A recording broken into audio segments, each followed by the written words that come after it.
Актуальнейшая тема, она и в столице, и везде, где есть высотные дома.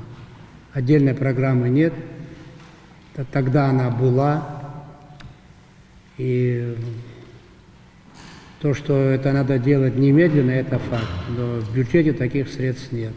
Вообще все, что касается жилищно-коммунального хозяйства, все очень сложно.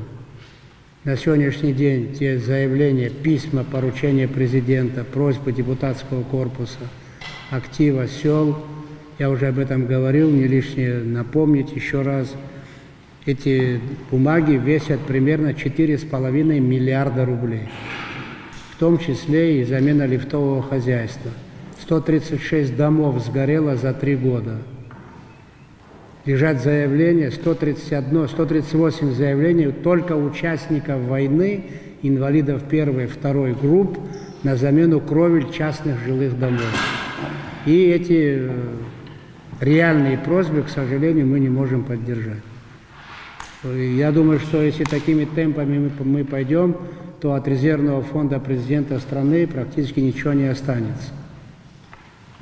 Если вот там 67 миллионов, это начальные работы по Кодору, по Парнауту и по Малому Кодору. Это мы сейчас латаем дыры критических мест, потому что таяние снегов будет обильным.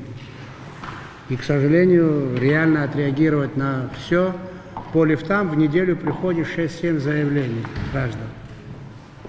Мы пока не можем ничего делать. Но это же деньги. Если Карачаровский завод, наверное, будет стоить примерно 2,5 миллиона, 2,700. Если лифты другого класса, еще дороже.